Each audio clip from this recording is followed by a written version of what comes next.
à tous et bienvenue sur le Book Club du podcast du Cappuccino et des livres. Le temps d'un cappuccino, nous allons plonger ensemble dans l'univers des livres et de l'écriture, mais pas que. Nous avons hâte de partager avec vous nos coups de cœur littéraires, nos auteurs préférés et nos recommandations qui, nous l'espérons, vous inspireront. Que vous soyez un lecteur assidu ou que vous cherchiez simplement une nouvelle lecture, il y en aura pour tous les goûts. Prêt à nous écouter ? Alors c'est parti.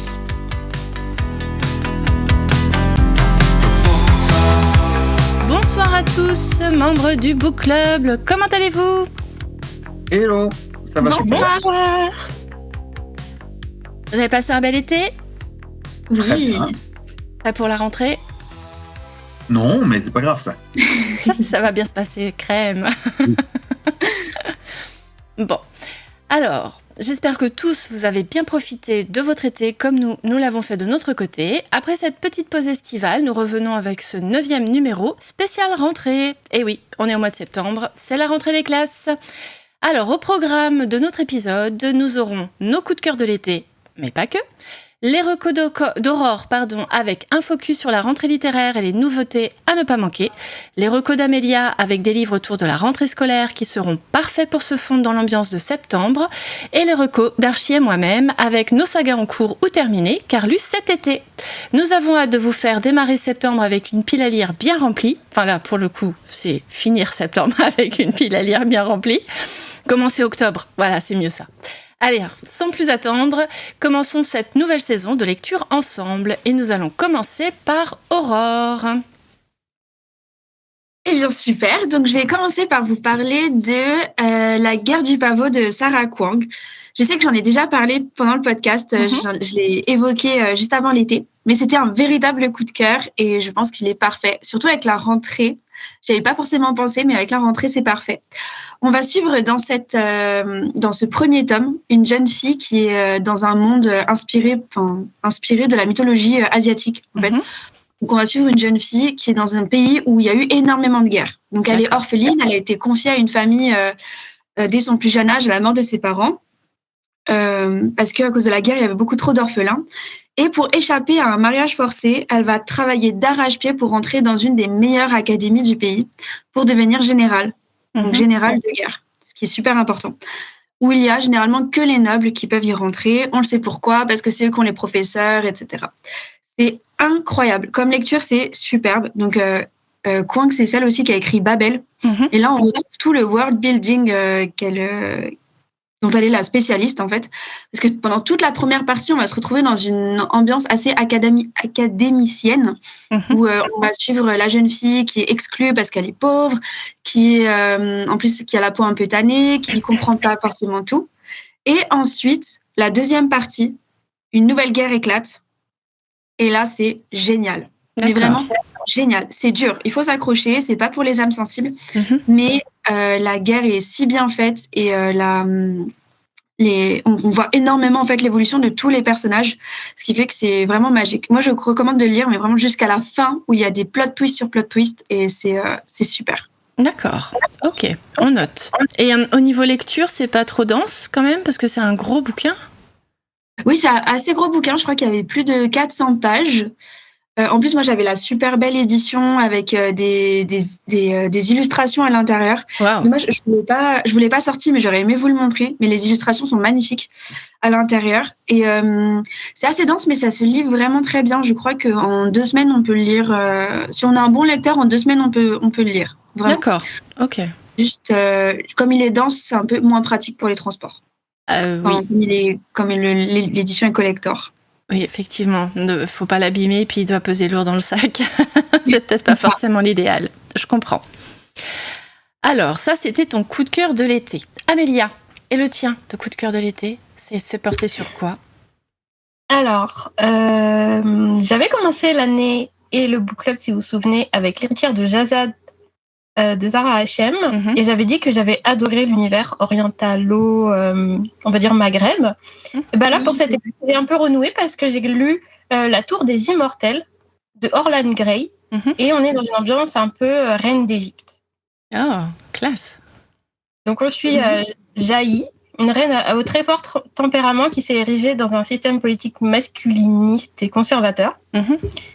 Et toute l'esthétique qui l'entoure, c'est vraiment l'Orient, les palais dans des contrées ensablées, de la cuisine épicée. Enfin, on est vraiment dans de l'Orient, etc. Et on a, je vais pas dire un copier-coller, mais parce c'est pas revendiqué comme étant en Égypte, mais on a le panthéon égyptien avec par exemple l'Anubis qui est repris, etc. Les temples avec l'embaumage des morts, etc. Donc voilà, c'était très dans les vibes d'Égypte et c'était, moi j'aime bien. En fait, je pense que je vais beaucoup rechercher ce genre de fantasy moins européocentrée et du coup cette lecture-là a été la meilleure de l'été, peut-être pour ça. D'accord. Et du coup j'ai beaucoup aimé parce que alors pour l'esthétique, mais parce qu'on a aussi un personnage qui est très fort, qui se retrouve à gérer deux enquêtes, on va dire, parce qu'il y a des problèmes dans le pays. Alors c'est un peu lié à la magie. La magie est pas forcément hyper développée. Enfin, c'était plutôt par bribes, donc s'il y a un bémol, c'est peut-être sur ça. Mais sinon, j'aimais bien qu'au cœur de l'intrigue, en fait, il y a deux gros problèmes et on ne sait pas pendant un long moment. À chaque fois qu'on avance dans l'enquête, s'ils sont liés, s'ils ne le sont pas, qui est responsable de ça, un ennemi mortel, un ennemi non mortel, c'est Dieu peut-être. Si c'est un groupe de rebelles, si c'est quelqu'un qu'elle connaît, c'était assez dense, mais on restait dans le flou sans vouloir rester dans le flou. En fait, on gérait bien l'intrigue pour savoir, je sais pas comment dire, mais on restait en haleine pour savoir qui est derrière tout ça et quel est le fin mot de l'histoire. D'accord. Et alors, j'ai peut-être trop soupé de la trope Enemies to Lovers, mais dans le roman, il y a... en fait, on convoque à côté de Jaï, donc la reine, on a son ancien amant qui va l'aider bon gré, mal gré dans ces enquêtes-là. C'est une ambiance à la je te hais, je te aime, je t'aime, je te hais, on ne sait pas trop. Mais j'ai trouvé que c'était pas que du Enemies to Lovers, surtout que bon, la fin... je vais pas spoiler, mais bon, on va dire que c'est du Lovers to Enemies to Lovers ou pas. Voilà. Mais j'aimais bien le personnage de Ramsès, donc l'ancien amant, parce que à première vue, il a l'air lourdingue. On dirait qu'il veut la reconquérir, on dirait qu'il est psychopathe, on dirait qu'il est arrogant gratuitement, enfin voilà. Et j'ai trouvé qu'il y avait comme un développement qui était fait de son côté qui creusait plus que ça, en fait, l'espèce de d'ex qui veut revenir. Donc j'ai trouvé ça plutôt sympa. D'accord. Du coup, c'était la première fois que je lisais Orlan Grey parce que j'ai beaucoup entendu parler d'elle. Si je dis pas de bêtises, elle a fait le challenge, parlait tous les jours de son avancée en tant qu'autrice. Elle prenait le micro pour expliquer comme quoi elle voulait construire sa carrière, etc. Donc j'étais tombée sur elle à ce moment-là. Et aussi sur le fait que tous ces romans, en fait, ils sont liés entre eux. C'est une espèce de méga univers varié. Si j'ai bien compris, tous ces romans sont liés entre eux, mais ils sont dans différents pans de son univers. D'accord. Donc là, je suis rentrée par la porte orientale, disons, et j'ai bien aimé, mais je ne sais pas si j'irai sur les autres. D'accord. Voilà, c'est en réflexion. Ok. Et est-ce que tu nous as fait le résumé ? Je me souviens plus. Ah non, pardon. Désolée. Pas de souci. Non, mais c'est souvent le truc que j'oublie. Je m'emballe et j'oublie le résumé factuel. T'inquiète. Alors, le résumé est le suivant. Jaï est la première reine du royaume de Canuria à avoir accédé au pouvoir suprême en devenant reine.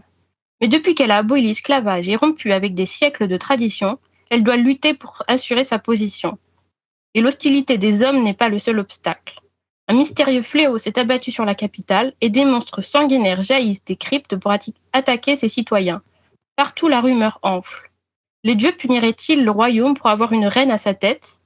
Au même moment, Ramsès, l'ancien amant de la reine, surgit des ombres après des années d'exil. Avec ses beaux yeux de jade, il provoque chez elle un désir brûlant autant qu'une colère incandescente. Pourtant, il semble vouloir mettre sa puissante magie à son service. Sa dévotion est-elle sincère ou cherche-t-il aussi à la manipuler ? Ok. Voilà. Effectivement, ça a l'air vraiment pas mal comme histoire. Mais écoute, merci beaucoup. Bon, on va passer à mon coup de cœur de l'été. Du coup, alors moi, j'ai lu beaucoup de livres cet été. 21 en tout. Donc voilà, je me suis fait plaisir. Si. Mais il y a des livres qui sont sortis du lot, comme Le Livre des portes de Gareth Brown, chez Sonatine, qui est un roman du genre fantastique. Alors, le résumé est assez long, mais je vais essayer de ne pas être trop embêtante. Alors, les livres sont des portes. Cassie Andrew travaille dans une petite librairie new-yorkaise. Elle mène une vie plutôt tranquille jusqu'au jour où un de ses clients préférés, un charmant vieux monsieur, est pris d'un malaise et meurt sous ses yeux.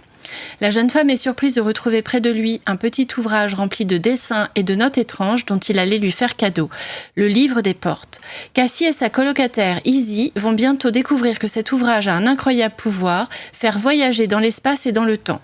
Grâce à lui, chaque porte s'ouvre en effet à l'époque et à l'endroit où on le désire. Mais le bonheur de nos deux héroïnes est de courte durée. De mystérieux individus prêts à tout pour mettre la main sur l'objet menacent bientôt leur existence.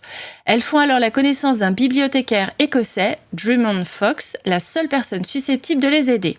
Ce dernier leur révèle l'existence d'autres livres magiques, comme le livre de la chance, des illusions, de la douleur, autant d'artefacts qui, s'ils tombaient dans de mauvaises mains, pourraient s'avérer terribles. Leur mission est désormais claire, percer le mystère de l'origine de ces livres et les réunir afin de les mettre à l'abri. Mais dans l'ombre, une mystérieuse femme veille avec d'obscurs dessins, quête initiatique, lutte contre les forces du mal, voyage dans le temps, tous les ingrédients sont réunis ici pour un fantastique plaisir de lecture. En plus de formidables personnages formidablement campés auxquels on s'attache immédiatement, je confirme. Le livre des portes est aussi et surtout un hommage sans précédent au pouvoir merveilleux des livres et des histoires. Alors, comme son nom l'indique, le livre des portes a été mon coup de cœur. J'ai donc adoré ce livre. Ce roman a été pour moi un vrai tourbillon d'émotions. J'ai ri, j'ai eu peur, j'ai pleuré, impossible de le lâcher. L'intrigue parfaitement construite commence doucement dans une atmosphère cosy avant de gagner en intensité et de nous entraîner dans une aventure palpitante, pleine de révélations marquantes. Les personnages sont attachants, les antagonistes glaçants, je confirme. La femme, celle qui s'appelle La Femme, c'est son nom. Elle est hyper flippante et la touche de fantastique apporte une saveur unique. Je préfère ne pas vous en dire davantage pour vous laisser le plaisir de la découverte, mais si vous aimez être surpris, ému et tenu en haleine, ce livre est fait pour vous. Voilà mon coup de cœur. Vous en avez entendu parler de ce livre ? Pas du tout. Oui, il est trop beau. La couverture, elle est superbe, non ? Avec le jaspage, il y a le jaspage bleu aussi, ouais. Il est sublime. Vraiment. Il est aussi beau à l'intérieur qu'à l'extérieur. Wow. Mais j'avais trop envie de le lire, il avait l'air trop bien. Mais pareil, il est énorme. Ouais, mais il se lit vite parce que franchement, il est très captivant et tu peux pas le lâcher parce qu'en fait, il se passe tout le temps quelque chose. Et t'as tellement de mystères et t'as tellement envie de comprendre qu'en fait, tu fais que tourner les pages. Tu veux trop savoir et l'héroïne Cassie, elle est vraiment, vraiment attachante et c'est un ascenseur émotionnel, ce bouquin. Je vous jure que j'ai ri, comme j'ai eu peur, comme j'ai pleuré sur la même phrase, le même paragraphe, toutes les émotions se sont exprimées. Je me suis dit, waouh, ça a été une claque, j'avoue. Voilà. Alors, Archie, quel a été le tien ? Je vais faire un peu la jonction, moi, parce que finalement, mon coup de cœur, c'est aussi ma lecture de saga de l'été. C'est le coup de cœur de l'année 2025 pour moi. C'est donc Les Récits du Demi-Loup de Chloé Chevalier aux éditions des Moutons électriques, donc Feu les Moutons électriques, puisque la maison d'édition n'existe plus depuis, il me semble, 1 an ou 1 an et demi. D'accord. Je vais vous lire d'abord le très très court, c'est 2 phrases, résumé de la 4e de couverture. Au bord de l'implosion, le royaume du Demi-Loup oscille dangereusement entre l'épidémie foudroyante qui le ravage, la preste-mort, les prémices d'une guerre civile et l'apparente indifférence de son roi. C'est, on va dire, la base de ce qui se passe au début du roman. D'accord. Mais si je devais en dire un peu plus sans trop en dévoiler, parce que je vais essayer de ne pas spoiler du tout, je peux ajouter que c'est vraiment un grand récit de fantaisie dynastique, ça il le précise aussi en bas de la 4e de couverture, et qu'on est sur 1800 pages, grand format broché. Waouh. D'où le fait que je n'ai que ça cet été.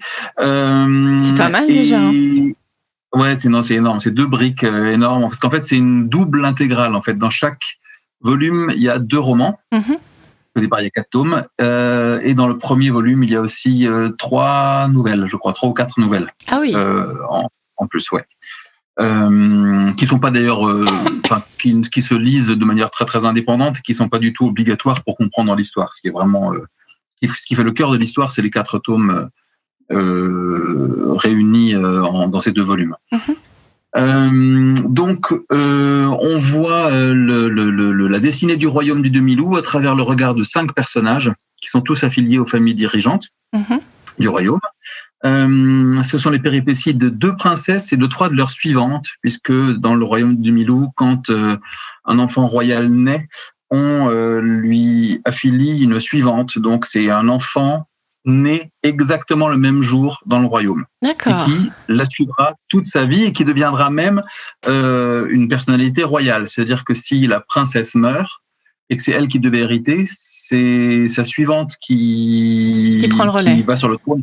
Voilà, exactement. D'accord. Donc, être une suivante, c'est pas rien. Donc, il y a 2 princesses et 3 suivantes, puisqu'il y a une des princesses qui a 2 suivantes. Je vous dis pas pourquoi, vous verrez dans le roman. Et aussi un prince. C'est la seule figure masculine, d'ailleurs, principale du roman. Enfin, il y en a 2, on va dire, mais surtout celui-là, qui participe donc de manière plutôt frontale ou dans le feutré au sort de la contrée, qui est divisée entre Véridienne au nord et les Éponasses, donc 2 châteaux, 2 cités au nord et au sud du royaume. Pendant tout le roman, il y a une tension entre donc ce trône qui est fragile, l'épidémie mortelle qui s'étend de plus en plus, de comté en comté. Et au centre de l'intrigue, on a ces personnages qui, eux, vont essayer de tirer leur épingle d'un jeu d'intrigue politique où se joue donc l'avenir et toute la liberté du territoire. Mon avis, alors donc c'est mon coup de cœur de l'année, donc vous vous doutez bien que j'ai adoré ça. Je l'ai lu donc pendant tout l'été. J'ai adoré le parti pris de l'écriture. C'est un roman collégial, donc divisé par ces 5 points de vue. Ça offre donc au lecteur une vision chaque fois différente de l'intrigue, en fonction de où se trouvent les belligérants, en fonction de ce qu'ils ressentent, de ce qu'ils pensent, et surtout à mesure que les années passent au demi-loup, puisque ça commence alors que les 5 héroïnes sont enfants, et ça finit quand elles sont dans la trentaine. Ah oui, quand même. Donc on a voilà, c'est assez long. Au départ, donc, on est dans un cadre assez resserré. On est quasiment que dans la cité de Véridienne, autour des princesses, donc Malvan et Calvina, et leurs suivantes, Catel, Nercès et Lufthilde. Elles sont enfants, elles sont amies. On est sur une ambiance très médiévale girly. C'est un peu bizarre comme mot, mais c'est vraiment ce qui en ressort au départ, en tout cas. À la cour du roi.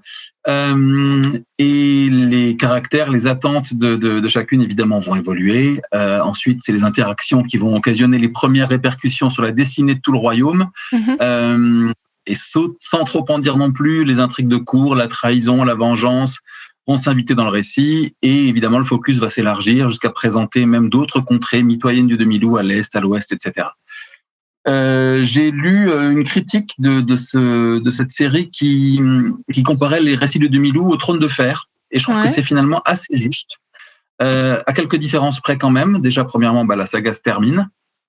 Ce n'est pas le cas du Trône de Fer pour le moment.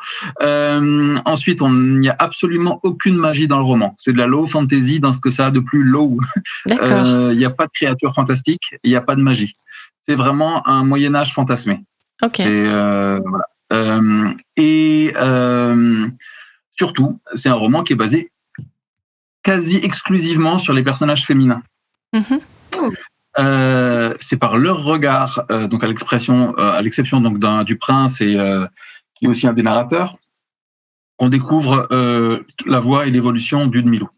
D'accord. Donc à noter également que l'autrice utilise à des moments le style épistolaire très très régulièrement dans le roman, et que ça lui permet justement de donner la voix à d'autres personnages qui ne sont pas les 5 narrateurs de base, les narratrices de base, par l'intermédiaire de lettres qu'ils s'envoient, de réponses. C'est assez génial aussi de voir, on rentre vraiment dans leur intimité par rapport à ça. D'accord. Donc en résumé, je conseille vivement l'intégralité des récits du demi-loup de Chloé Chevalier, si vous n'avez pas trop peur de vous plonger dans près de 2000 pages de saga. Je pense et je trouve qu'il faut lire ça d'affilée, c'est-à-dire que je pense qu'on perd quelque chose si en faisant une pause. en faisant les pauses, parce que, sauf erreur, alors moi j'ai donc cette édition en 2 fois 2 tomes. Elle est sortie un peu plus récemment, donc avant la fin de la maison d'édition, en 4 volumes séparés, et je suis pas sûr qu'au début de chaque volume il y a un résumé de ce qui s'est passé avant. Ah oui, donc ça, ouais, effectivement. Je suis pas certain, et comme il se passe énormément de choses, vous doutez bien, pendant toutes ces années, je trouve que c'est bien de lire quand même ça dans la foulée. Ok. Et donc, il faut savoir aussi que Chloé Chevalier a écrit une autre duologie qui s'appelle Loin des îles Mauves, qui se passe dans le même univers, simplement c'est au nord du demi-loup, au large des mers brumeuses. Que je n'ai pas encore lu, mais que je vais lire sans aucun doute. A priori, c'est plutôt du young adult, Loin des îles Mauves. Mais j'en ai eu des échos très, très, très, très, très positifs, et j'ai tellement aimé la plume et l'histoire là des reptiles de Milou que je vais, pas tout de suite parce que j'ai une palle qui explose le plafond, mais je vais le lire. Je l'ai déjà acheté, je me suis fait dédicacer, mais je vais le lire forcément à un moment ou à un autre, de manière assez prochaine. Voilà. Ah oui, c'est sûr que là, on fait exploser les pales. Moi, j'ai dépassé depuis longtemps les 200 livres, donc ça va bien se passer. Oui, n'importe quoi. Oui. Ça va bien se passer. Ok. Alors si maintenant... Oui, vas-y Amélia, pardon. Et pour savoir, est-ce qu'il y a une réédition ou est-ce qu'il y a une réédition qui est prévue, tu sais ? Je pense pas, parce que je sais pas si les droits ont pu, on va dire, être rachetés. Si les droits appartiennent encore au mouton électrique, à mon avis, c'est mort.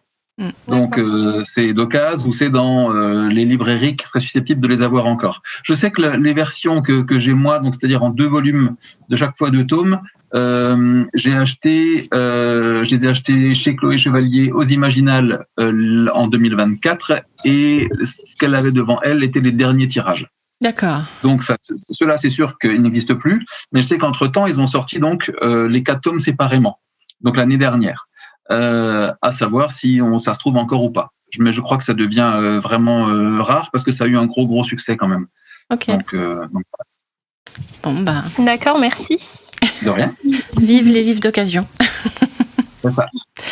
Alors, si maintenant on passait à la rentrée littéraire d'Aurore, qu'est-ce que tu nous recommanderais comme livre en cette rentrée littéraire ? Alors, sur la rentrée littéraire, et notamment la rentrée littéraire littérature française, j'ai lu Aimer de Sarah Chiche. Donc, je crois que c'est son deuxième ouvrage.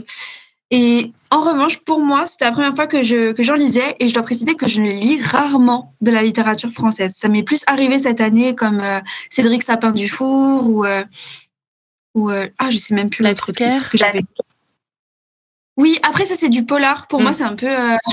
Oui, pardon. J'avoue, je suis une grande lectrice de polar, notamment polar français. Mais en littérature blanche française, je lis tellement peu que Aimer, c'était une super surprise, vraiment. D'accord. Ce qui est super bien. Déjà, je commence par le résumé. On suit 2 personnes tout au long de leur vie. Donc, tout d'abord, elles se rencontrent quand elles sont enfants. Donc, une jeune fille et un jeune garçon en Suisse. Ils sont tous les 2 français et ils se rencontrent en fait quand ils sont enfants. La jeune fille manque de mourir et il y a une sorte de lien assez spécial, un peu comme si c'était le destin qui se crée entre eux 2. Et malheureusement, au fil de leur vie, ils vont se séparer très très rapidement au collège, il me semble. Et par la suite, ils vont toujours vivre en parallèle. Ce qui est très intéressant, c'est qu'on va suivre leur vie à la fois à travers leurs propres yeux, donc chacun de leur côté à travers des chapitres très courts, mais aussi à travers les personnes qu'ils vont côtoyer. Donc par exemple, on va se retrouver à suivre la vie du protagoniste à travers les yeux de son épouse ou de son ami. Et donc, le livre, pendant tout le long, à la fois, on sentait ce qui allait se passer, on sent le fait que le lien va se renouer, qu'ils vont forcément se recroiser parce qu'on dirait qu'ils se croisent souvent. Et d'un autre côté, on n'est pas sûr de où va mener l'histoire parce qu'ils suivent tous les 2, ils ont tous les 2 une expérience de la vie complètement différente. Où elle va devenir, c'est dit dans le résumé, donc je peux le dire, elle devient écrivain, elle est portée plutôt vers tout ce qui est... introspection, tandis que lui, il sera vraiment dans les chiffres, même dans le business, et c'est très impressionnant. Vraiment, leur expérience de la vie, et notamment leur expérience quotidienne à travers l'actualité, à travers leurs doutes, à travers leurs relations familiales, c'était magnifique, tout en ayant cette amitié et cette amitié qui se noue au fil du livre. D'accord. C'était superbe. Je trouvais que c'était très agréable à lire, très rapide, car les chapitres sont très rapides et la plupart des chapitres sont très courts et surtout, ils nous emmènent direct au cœur de l'action. À chaque fois, c'est une action, comme si on voyait tout par flash. C'est vraiment top. Ok. Je recommande. Eh ben écoute, on note. Et tu as un autre roman à nous conseiller ? Je vous coupe juste. C'est quel éditeur ? Alors, c'est Julliard. Ok. Le voici. Voilà, c'est le SP, donc les épreuves non corrigées. Ouais. Mais il est vraiment top. Enfin, il ressemble à ça, je crois. Ok, ça marche. Voilà. Merci beaucoup. Donc, très sobre, très littérature blanche, toujours couverture. Ouais. Typique.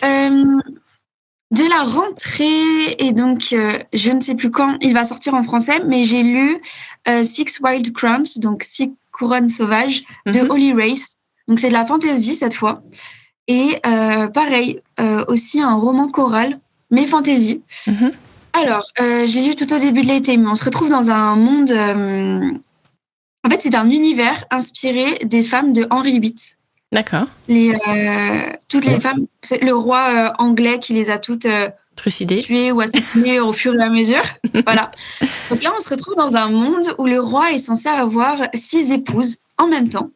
Ça va. Pour pouvoir garder son pays. En fait, il y a une magie qui s'opère quand il épouse une femme, qui fait qu'elle est attachée à un château à la frontière du pays. Et ça permet de renforcer une sorte de barrière magique autour de leur pays. D'accord. C'est assez super parce qu'on commence par le mariage avec une reine emblématique. Alors j'ai plus son nom, c'est Boleyn. Voilà, on commence avec Boleyn. Voilà, exactement. J'essaie de renouer. Donc on commence avec Boleyn et justement il y a une romance. Comment on peut dire ? On peut pas nier la romance entre le roi et cette reine, mais on reste dans un monde où le roi reste polygame. Et au fur et à mesure, on va voir différents points de vue de différentes reines. Et on va découvrir de plus en plus quelles sont vraiment les racines de ce monde. Pourquoi est-ce qu'il faut qu'il épouse les femmes ? Et est-ce que c'est vraiment lui qui leur donne le pouvoir ou est-ce que c'est l'inverse ? Et donc, c'est une fantaisie qui s'est révélée féministe et vraiment entraînante. D'accord. Entre la magie, l'amitié entre les reines ou les tensions entre les reines et la menace extérieure et intérieure, j'ai trouvé que c'était à la fois politique, à la fois... un peu de romance, avec de la romance, on peut dire romantique, et en même temps féministe. Donc je recommande vivement, il va bientôt sortir, et ça reste vraiment de la fantasy young adulte. C'est young adulte, mais c'est pas du tout jeunesse, et c'est assez entraînant. Pour le coup, très très entraînant. J'ai hâte d'avoir le tome 2, mais comme on l'a dit, il n'est pas encore sorti. Ça va le tome 1 n'est pas encore sorti. Mais je vous le recommande si vous aimez tout ce qui est fantasy avec de la magie, du féminisme. C'était très, très bien mené. Ok. Et chez des Saxous ? Saxous. Alors, je ne crois pas. Pour le coup, j'ai plus les épreuves. Je les ai confiées à une collègue. Ou alors c'est Sabran, je sais plus. Ouvrage Lone. Je vérifie tout de suite.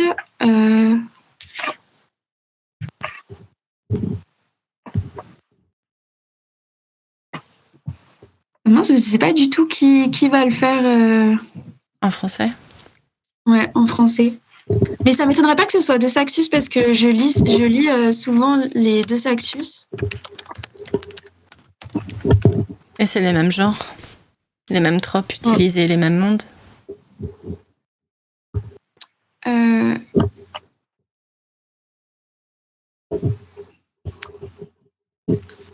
Sabran. Pardon. Ok. Excuse-moi. Je viens de le retrouver. Perdu. Merci. On note. Désolée. On note. Ok. Alors, maintenant, Amélia. Qu'est-ce que tu as comme recommandation de livres autour de la rentrée scolaire ? Eh bien, quand on pense à la rentrée, forcément, on pense à la rentrée des classes, à des écoles. Sauf qu'en grande fan de fantasy, j'ai longtemps cherché des écoles de magie. Donc, on en connaît tous une qui est assez célèbre. Oui. Mais moi, je vais présenter aujourd'hui vraiment ma grosse pépite. J'ai eu un énorme coup de cœur quand je l'ai découverte. J'ai eu un énorme coup de cœur en la relisant cet été et j'ai eu un énorme coup de cœur pour le tome 2. C'est assez rare d'avoir un coup de cœur qui se suit sur tous les tomes. Enfin, pour moi en tout cas.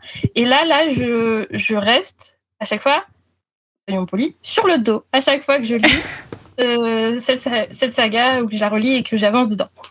Donc, moi, j'aimerais présenter le Halo des Ombres, écrit par les sœurs de Clerval, donc Viviane et Céline de Clerval, et publié chez Pierre et Lion Éditions. Ok. Je vous montre un petit peu. Sympa. J'ai découvert la maison d'édition il y a 2 ans, je crois, si je dis pas de bêtises. Et j'aimais beaucoup leurs ouvrages parce qu'il y a vraiment un soin qui est apporté déjà pour l'objet livre. Il y a un vernis sélectif, la mise en page est super intéressante. Je vais y revenir, mais par exemple, ce qui rentre dans l'aspect scolaire, en fait, dans le livre, il y a les symboles qui sont utilisés par les personnages dans le système magique. Okay. On a des pages d'encyclopédie. Enfin, on a vraiment un soin qui est apporté à la mise en page. C'est vraiment superbe. Là, je sais pas si on peut voir. Ah oui, effectivement. Mais par exemple, il y a la définition pour un monstre araignée qui s'appelle Necromandula moredius, plus communément appelé Necromandula. Et après, on explique son biome, son mode de reproduction. Bon, voilà. Sans être lourd, c'est hyper instructif. Effectivement. Voilà. Donc voilà, c'est vraiment un travail d'édition qui est super sympa. Et je disais que c'était une pépite pour l'école de magie parce que le premier tome s'appelle l'Académie de Santorine. Je vais lire rapidement le résumé et après je vais vous présenter. Donc le résumé. Mon maître voyait en moi un grand sorcier, mais il était aussi conscient du danger que je représentais. C'est d'ailleurs ce qui m'a mené entre les murs de cette école sordide, moi, l'enfant craintif dont la vie a basculé du jour au lendemain. Je dois être initié en secret à la nécrylosie, une magie noire dont la pratique a été interdite par la couronne.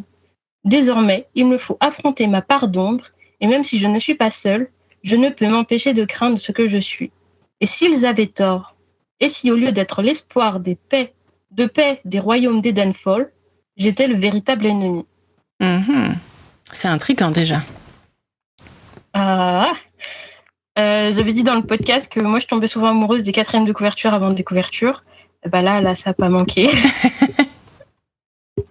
On a déjà une 4e de couverture, voilà, qui propose un double tranchant espoir-ennemi. On a une école sordide, avec l'automne, Halloween qui arrive, une école de magie comme ça, enfin voilà. Je trouve que ça rentre bien. On a Nécrylosie. Quand j'ai commencé la saga, j'étais en grande curiosité parce que la nécromancie, on connaît. C'est ce que c'est de la magie noire. Mais là, je trouve qu'on a une version très personnelle, une variante assez originale que proposent les sœurs de Clerval. Moi, j'ai adoré. Donc là, on suit Luten. Donc le nom du personnage principal, c'est Luten Dawin. Qui va entrer donc dans cette école sordide. Et quelle école! Mais vraiment, quelle école! On a un cadre... le cadre, il paraît hyper décrépit. Les professeurs sont pas très avenants. C'est un peu des guerres de clans entre les classes. À un moment, il se fait bisuter. C'est pas très rassurant. En plus de ça, je vais pas développer parce que c'est à découvrir, mais par exemple, il n'y a pas de système de cantine. Ok. Tu te débrouilles, mon chou. Super. C'est-à-dire que tu chasses. Voilà. Donc pour ça, je trouve ça hyper drôle. Enfin, drôle.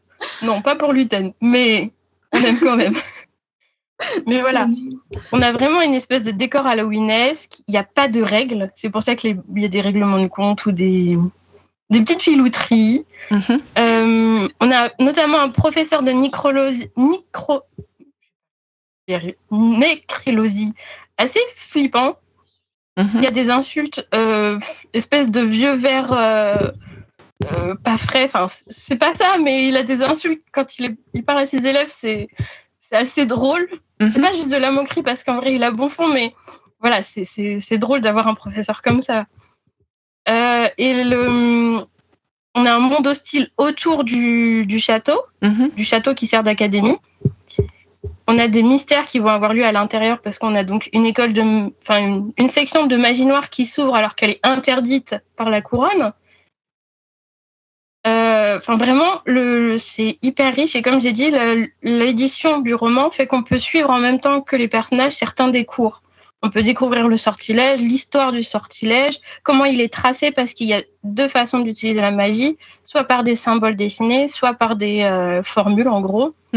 C'est hyper riche. Et moi, j'ai adoré. Dans cet univers un peu flippant, un peu drôle, on a Luthen qui n'est pas le garçon le plus courageux du monde. Il n'est pas le couteau le plus affûté du tiroir, pourrait-on dire. Il n'est pas non plus le plus chanceux. Clairement pas. Dès qu'il y a une bourde qui peut arriver, ça tombe sur lui.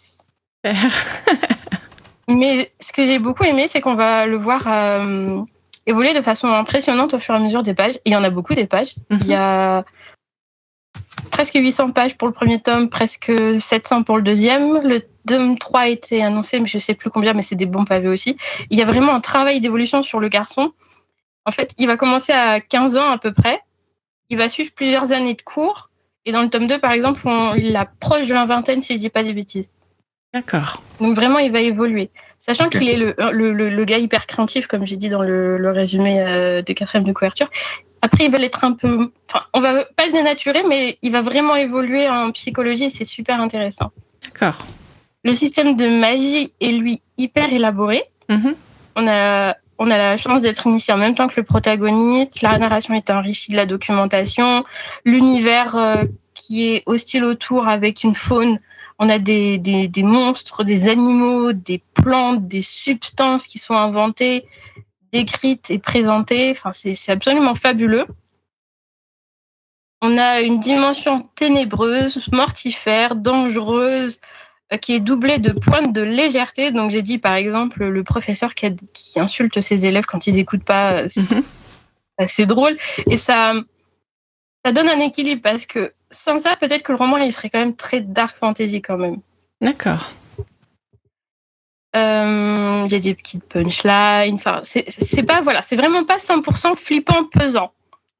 Il y avait un bel équilibre. Et quelque chose que j'ai adoré, c'est la plume. Elle est très bien travaillée, elle est extrêmement fluide.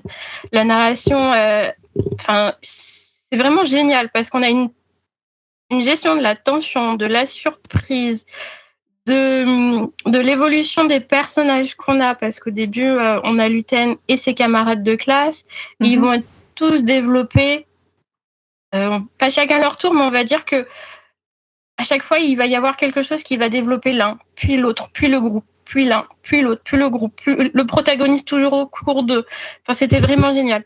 Est-ce que je vais répéter cette phrase beaucoup, mais dans mon avis, mais pour moi, cette saga est presque un sans faute au niveau de la forme et du fond. Parce que dans le tome 2, on retrouve cette qualité que j'avais déjà beaucoup appréciée dans le tome 1. En fait, c'est que tout au long de la saga, on entretient une corrélation entre l'univers et le dynamisme. Ça vient du génie de la part des 2 autrices. En fait, les 2 sœurs ont créé un univers et elles en jouent parfaitement. D'accord. Je veux dire que, par exemple, l'histoire est tellement bien maîtrisée et en parallèle l'univers aussi qu'il y a toujours un nouvel ingrédient pour ajouter quelque chose à l'intrigue et que l'intrigue permet de découvrir quelque chose de nouveau, soit sur le monde politique, soit sur le monde magique, il y a toujours quelque chose qu'on découvre ou quelque chose qui vient relancer et rabattre les cartes dans l'histoire. Enfin, moi, je suis sur le dos à chaque fois. Vraiment, c'est impressionnant de voir que... Comme les poupées russes. Oui, c'est tellement bien géré d'une part et de l'autre que l'histoire est absolument imprévisible et qu'elle permet toujours d'aller plus loin dans l'univers qui a été créé. Et vraiment, on s'immerge dans l'univers. Et on s'attache de plus en plus aux personnages, on veut apprendre de plus en plus les autres endroits qu'ils vont découvrir, aller plus loin dans la magie qu'ils apprennent parce que, par exemple, je vais dire n'importe quoi, mais en première année, tu apprends 2-3 petits sorts mignons. Après, tu passes vraiment à des sorts de combat. D'accord. Et là, c'est vachement cool ce qui est décrit. Voilà. Donc là, on a le tome 3 qui arrive en novembre avec les précommandes ouvertes. Autant vous dire que j'ai déjà prévu de le prendre. Normal. J'aime beaucoup, beaucoup trop. Et si je puis terminer mon avis, il est vraiment idéal pour la saison en cours, donc Halloween, parce qu'il est un peu sombre, un peu automnal dans sa façon d'être, avec l'univers un peu scolaire. Il y a une espèce de mystère, donc ça rend pour la saison un peu mystérieuse. Et il rentre dans quasiment tous les menus du Pumpkin, je crois. Hein. Moi, cool. J'ai noté qu'il rentrait dans Monster Mash, dans la 2 catégories d'automne frissonnant et une d'automne rayonnant. Ok. Voilà. Moi, j'ai juste une petite... On parle de créatures. Pardon. Vas-y. Pardon ? Non, fini. Excuse-moi, Pas de souci. Monster Mash parce qu'il y a un bestiaire de créatures spéciales. La catégorie ceux qui ignorent qu'il n'existe pas parce que l'histoire commence par un deuil. On a une espèce d'esprit malfaisant qui accompagne les sorciers et que c'est une œuvre 100% française. Et rester tout le temps avec Brindy parce qu'on parle d'amitié, que Luten est une espèce d'aventurier dans l'univers qui l'entoure et qu'il change parce qu'il passe de jeunesse. Donc j'ai dit il commençait l'histoire à environ 15 ans et que là où j'en suis, il est à presque 20. Ok. Donc on passe de jeunesse à maturité. Voilà. Donc du coup, petite question, c'est plus du young adulte ? Ouais. Au niveau de la plume, de l'écriture, les mots, le monde ? Alors, la considération du personnage est young adulte, mais je trouve que la plume est plutôt adulte. Elle est bien travaillée, plutôt riche, avec un bon vocabulaire. Peut-être pas young adulte pour ça. D'accord. Ok. On note. Pas de problème.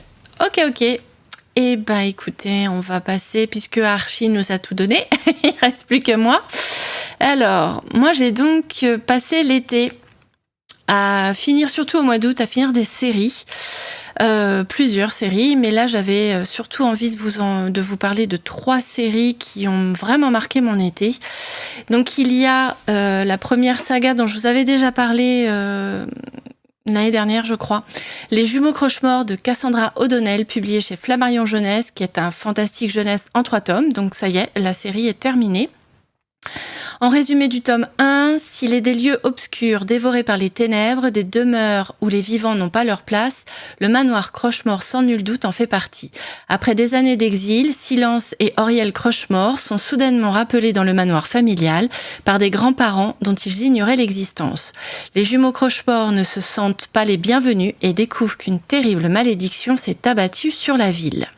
Alors je vais vous faire plus un avis de ressenti sur la trilogie, dans son ensemble, qui pour moi est une pépite que je qualifierais de gothique, avec ambiance sombre, mystère haletant, personnages bouleversants, parce qu'on s'attache vraiment beaucoup à Silence et Auriel. Chaque tome est un concentré d'émotions et le final est spectaculaire. Ouais. Je me suis vraiment régalée et je trouve que ça finit bien la série. Silence et Auriel sont de ces héros qu'on n'oublie pas, fragiles et lumineux à la fois. Ils nous happent dès les premières pages. C'est une trilogie que je conseille à lire absolument, pour ceux en tout cas qui aiment bien ce côté sombre, mystère haletant, etc. Ok. Voilà. Et la deuxième série que j'ai beaucoup aimée aussi cet été, donc j'avais lu je crois le tome 1 en mai, et j'ai fini donc le tome 2 de la saga Emblème de Inaciel, publié chez Naos, la collection Naos de chez Memnos. C'est un fantasy donc qui est en 2 tomes. Pour le résumé du tome 1, arpenter un univers infusé de merveilles autant que de noirceur, inspiré des cabinets de curiosité et peuplé de personnages inoubliables, meurtris et faillibles dans une atmosphère Green Academia. Ereb d'Aigremort ne quitte jamais son manoir, traumatisé par l'attaque d'une créature de cauchemar pendant son enfance. C'est pourtant son nom qu'une négociante nuptiale soumet à Cécilie, car il est le seul à correspondre aux étranges critères de la jeune roturière fortunée. Ereb accepte la proposition d'union et se laisse convaincre de participer aux sélections pour intégrer le cercle des géographes, qui organise des expéditions de prestige vers Exotica, une terre peuplée de créatures magiques. Ereb compte bien y retrouver les racines de son passé, alors que Cécilie souhaite profiter de l'escale à la Scientifica, une terre de science et de progrès, pour s'échapper du carcan que Naturalia impose aux femmes. Lorsqu'il découvre que le véritable enjeu est de ramener la magie d'Exotica à Naturalia, il se retrouve pris au piège de complots politiques qui les dépassent. Donc il y a 3 continents, entre guillemets, il y a Naturalia, Scientifica et J'ai oublié le troisième. Exotica. Voilà, c'est 3 mondes qui vont se partager, 3 sortes de continents qui vont se partager le monde. Pour moi, ça a été une très belle découverte grâce à un univers riche et immersif qui capte immédiatement l'attention. Le lien entre Ereb et Cécilie, touchant et puissant, rend la lecture profondément émouvante, au point que la fin du premier tome laisse le lecteur bouleversé. L'évolution de leurs personnages opposés mais complémentaires est l'une des grandes forces du récit. Le voyage à travers différents mondes offre un world building solide et varié qui enrichit l'histoire à chaque étape. J'ai particulièrement apprécié la façon dont l'autrice aborde des thématiques sensibles comme l'anxiété, la dépression, les traumatismes avec authenticité. Une duologie que j'ai trouvée intense et inspirante que je recommande aux amateurs d'anti-héros et de quêtes initiatiques. Trop bien. Ouais, j'ai adoré. Franchement, j'ai adoré. Je suis bien contente, tu vois, finalement, de ne pas avoir fait une pause trop longue entre les 2 tomes. Parce que franchement, la fin du tome 1, voilà, hein, je vais pas rentrer dans les détails. Mais ce qu'il y a de bien, c'est que je crois que dans les remerciements, Ina Ciel, elle nous indique qu'il faut quand même qu'on tienne jusqu'au 2e tome. Voilà. Okay. Donc sans trop vous spoiler sur l'univers. Et la 3e et dernière saga que j'ai découvert cet été et que j'ai adoré, vraiment, je peux vous montrer à mes camarades. Hop. Voilà. Ah oui. J'ai les 4 tomes de la série. Oups, pardon, c'est mon livre qui tombe. Les jaspages. Ouais, ils sont magnifiques. Et c'est chaque personnage principal. Par contre, j'adore les dessins. C'est superbe. Voilà. Et après, c'est un roman choral. Donc, en fait, ces 3 personnages déjà sûrs, tu as leur point de vue. Et tu as des chapitres à leur nom. Et tu as ce personnage-là. Je n'ai pas lu le tome 4. Donc, si je vous fais mon avis, c'est vraiment mon ressenti sur les 3 premiers tomes que j'ai vraiment dévoré tout cet été. En fait, j'ai lu un en juillet, un en août, un en septembre. Et là, le prochain, il arrive pour le mois d'octobre. J'en ai fait un par mois. Donc, c'est Une braise sous la cendre de Sabaa Tahir qui est publié chez Big Bang. C'est une fantaisie en 4 tomes qui est enfin terminée. Donc, en résumé du tome 1, Laïa est une esclave, Elias est un soldat, aucun d'entre eux n'est libre. Sous l'Empire martial, la défiance est synonyme de mort. Ceux qui ne dédient pas leur sang et leur corps à l'empereur risquent l'exécution des personnes qu'ils aiment et la destruction de tout ce qui leur est cher. C'est dans ce monde brutal, inspiré de la Rome ancienne, que Laïa vit avec ses grands-parents et son frère aîné. Sa famille survit comme elle peut dans les allées sombres et pauvres de l'Empire. Ils ne défient pas l'Empire. Ils ont vu ce qui arrive à ceux qui osent le faire. Mais quand le frère de Laïa est arrêté pour trahison, Laïa doit prendre une décision. En échange d'aider les rebelles qui ont promis de secourir son frère, elle doit risquer sa propre vie pour jouer les espionnes à l'intérieur même de la plus grande académie militaire de l'Empire. Là-bas, Laïa rencontre Elias, le soldat le plus doué de l'école et secrètement le plus réticent. Elias ne veut qu'une chose, se libérer de la tyrannie qu'il se doit d'appliquer de par sa formation. Lui et Laïa réalisent rapidement que leurs destinées sont étroitement liées et que leur choix pourrait bien changer le sort même de l'Empire. Déjà, ça vous met bien dans l'ambiance, j'espère. Oui. Donc là, comme je vous disais, il me manque le tome 4. Je n'ai lu que les 3 premiers tomes, donc ça va être plutôt un avis ressenti. Donc franchement, comme je vous l'ai dit, cette série de Sabaa Tahir a été une vraie révélation pour moi. Dès Une braise sous la cendre, le tome 1, j'ai été happée par la plume de l'autrice, que j'ai trouvée fluide, immersive, pleine d'émotions, avec un univers à la fois captivant et glaçant. J'insiste bien sur glaçant. Les personnages sont incroyablement attachants, profonds, et on vit chaque étape de leur lutte pour la liberté et leurs idéaux comme si on était à leur côté. Avec Une torche dans la nuit, donc le tome 2, l'expérience est montée d'un cran. J'ai été bouleversée du début à la fin. L'autrice maîtrise, c'est dur à dire, l'art de l'ascenseur émotionnel, enchaînant tension, peur, espoir et désespoir. C'est un tome qui m'a prise aux tripes et dont je ne suis pas du tout ressortie indemne, puisque j'ai enchaîné direct sur le 3e tome, qui s'appelle Un faucheur aux portes, qui confirme à quel point cette saga est addictive. Les tomes s'enchaînent avec une facilité déconcertante. On a toujours besoin de savoir la suite. Honnêtement, cette série est en train de devenir mon énorme coup de cœur de l'année 2025. Et le tome 4, qui s'appelle Un ciel de tempête, m'attend donc, comme je vous l'ai dit, dans ma palle et j'ai bien l'intention de le lire sur le mois d'octobre. Et je remercie aussi beaucoup Big Bang d'avoir permis aux lecteurs francophones de découvrir la saga dans son intégralité. Parce que clairement, c'est une série que je recommande à 100%. Pour ceux qui ne savent pas, ça a été publié dans un premier temps par PKJ, mais PKJ n'a publié que les 3 premiers tomes. Et il a arrêté la diffusion de la série peu de temps après. Et donc du coup là, Big Bang a sorti une collection collector avec, comme vous avez vu, des couvertures en hardback, du jaspage.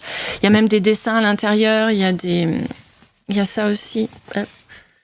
Vous avez aussi des pages de garde qui sont vraiment très très très belles. Et du coup, moi c'est une série que je recommande à 100%. Si vous aimez les univers riches, sombres et palpitants, portés par des personnages inoubliables, alors Une braise sous la cendre est une lecture à ne pas manquer. Voilà. Moi j'ai adoré, voilà. Je vous le conseille. En tout cas, trop bien. J'avoue qu'en tout cas, les livres sont beaux. Ouais. Ils sont vraiment beaux. C'est marrant parce que j'avais pas du tout été tentée quand j'avais lu la 4e de couverture. Et puis là, comme tu en parles, je me dis ça a l'air beaucoup plus tentant pour le coup. Très franchement, c'est addictif, vraiment. Et comme toi, Archie, j'ai essayé de limiter les pauses. Oui. Et je trouve que c'est effectivement vachement mieux. Parce qu'en fait, tu continues de suivre l'histoire de tes personnages, t'es encore dedans. Maintenant, j'ai quand même fait des pauses entre guillemets, entre chaque, mais il y a dû y avoir genre 1 semaine, 2 semaines, grand max, de pauses entre chaque tome. Donc c'est vrai que de pouvoir tous les lire comme ça d'affilée, c'est une expérience vachement enrichissante parce qu'en fait tu gardes encore toujours en tête tes personnages, leurs problématiques, leurs soucis, etc. Toutes les émotions que tu as ressenties dans les tomes précédents, en fait, elles sont toujours là et t'as qu'une envie, c'est de plonger dans le tome 4, surtout que le tome 3 il se finit et tu dis « Hein ? Quoi ?» Donc j'ose même pas imaginer ceux qui ont lu la série quand elle était chez PKJ. Vraiment. Voilà. La torture. Ça devait être trop frustrant. Mais j'imagine même pas. C'est pour ça que je me suis précipitée pour acheter le tome 4. Je me suis dit au moins comme ça, je les ai tous. Je peux les lire. No problemo. Voilà. Donc, on a fait toutes nos recommandations pour la rentrée littéraire. On a parlé de nos sagas préférées de l'été, ou de tous les temps d'ailleurs, puisque nous avons quand même 2 petits coups de cœur 2025 pour nos petites sagas de Récits du Demi-Loup et Une braise sous la cendre. On a eu aussi des petites recos sur les écoles de magie. C'était sympa. Et une littérature blanche. C'est pas mal quand même. On a un bon ratio. Un peu lâché. Bon, écoutez. Alors, si vous me disiez maintenant quelles sont vos lectures en cours avant de finir l'épisode. Qui commence, Amélia ? Alors, moi je suis toujours indécise sur les lectures que soit c'est au feeling, soit c'est parce que c'est un SP, donc faut pas que je laisse traîner, sinon ça s'amoncelle, c'est comme la pile à lire. Oui, tout à fait. Alors, moi, c'est dans le cadre de la rentrée, je me suis laissée tenter par un genre que je lis peu, ou que j'ai pas lu depuis longtemps. C'est de la romance contemporaine. D'accord. Et normalement, je commence là, quand je finis le livre en cours, c'est... Attendez, j'arrive même pas à lire. Falling Like Leaves de Misty Wilson, et c'est publié par Élégie. Ok. Ça parle une romance automnale. D'accord. Et une seconde chance. Un trop seconde chance. D'accord, ça marche. Aurore ? Voilà, j'ai pas lu de romance depuis longtemps, mais... Eh ben écoute, je te souhaite une bonne lecture. Et toi, Aurore, qu'est-ce que tu lis en ce moment ?